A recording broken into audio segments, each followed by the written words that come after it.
We're going to make some dog treats, and we're going to get about 800 dog treats out of less than $3 worth of materials, which is really fun, and they're adorable besides. So what I'm going to start with is sardines. This is a can of in oil, lightly smoked sardines. They have other kinds that have all kinds of stuff put in them, but I just got the plain ones.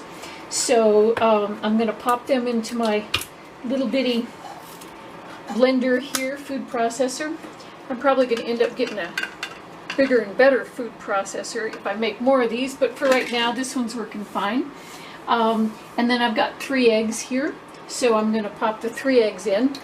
And because this is a little blender, I'm going to go ahead and blend for a little while to get these thoroughly mixed.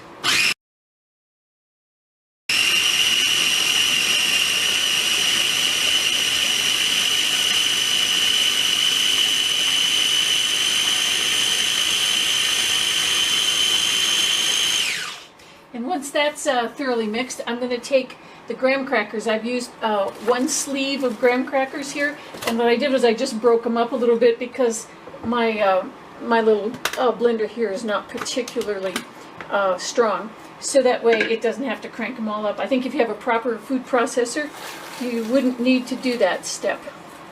So you can see I can just barely get everything in here, and once again I'm going to put the lid on and crank it up. Now this time I'm going to blend it for quite a while.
Okay, I've got a couple more. I can see little chunks of graham cracker in there. You might not have that yourself, depending on how well your blender goes, or if you maybe wanted to twirl your graham crackers ahead of doing the other 2 ingredients.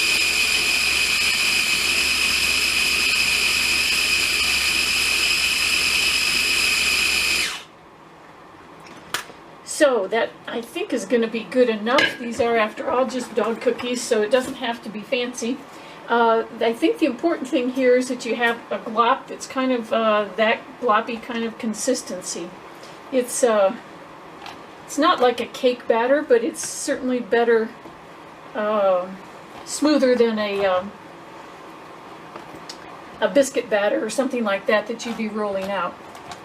Now, I occasionally see these little pieces of graham cracker here, so I just give those to the dogs before I cook things, because I want everything in these little pyramids here to be all smooth and pushed in. So my first chore is to get everything smushed into these pyramids, and it goes fairly quickly. I want each of these little pyramids to be full. And I inevitably get some on the counter, and some, some don't get totally full, some get a little too full. But we basically just want to smush it all in. If you liked playing in the mud as a child, this will be a good one for you. I typically get 1 recipe fills this whole thing, plus about 1/3 of another one. But then I'm fairly meticulous about the way that I fill the squares and then clean off the tops. As you can see over on the right hand side there, I've got some ideas, great ideas from you guys about other protein sources as well as some other flour sources. The graham crackers have, of course, a bit of sugar and a wallop of flour, wheat flour. So some of your dogs that might not be so good for. So I've got some ideas, and I'll try those out over the next few weeks and let you know how those go. The other protein sources, I think anything would work here for a protein source, as long as you get, I think the oil is probably good to have in there. You know, the sardines are pretty oily.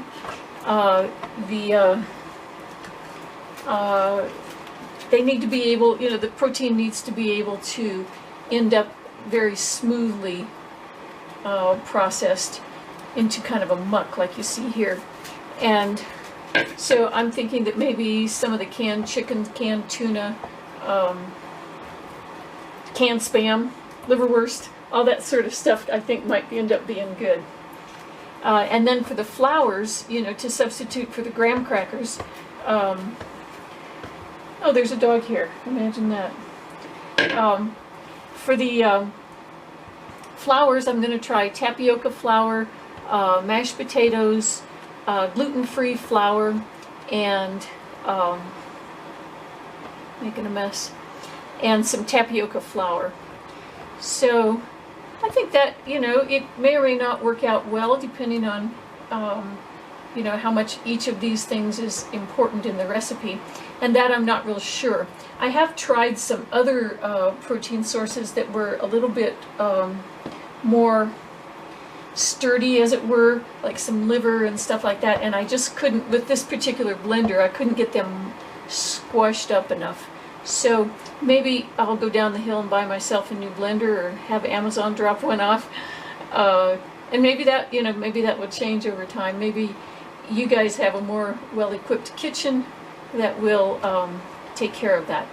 Now I'm getting to the point where I'm not seeing a lot of little holes here, and so what I'm going to start doing, instead of, you know, I'm kind of out of the smushing stage and into the general cleanup stage, where what I'm going to do is take this side of the spatula and clear off the excess, so that I can see all of the little red lines there. And that way, when it cooks, each one of these is a separate individual dog cookie, as opposed to having them come out with, you know, connecting fibers. I think that that works well if you're going to be making these fairly crispy, because I cook them for quite a while and they come out not as crispy as dog kibble, but certainly not soft. And in that respect, then this cleaning off phase is good. If you're going to make them softer and not cook it as long, then what you can do is leave a little bit of a residue here so that it's easier to pop them out when they're not cooked as long. The advantage to cooking them, obviously, is that then they're really easy to pop out. But that we won't see for another 20 minutes or so. So I'm going to put these in the oven, fill up the other tray, and be back with you in a minute.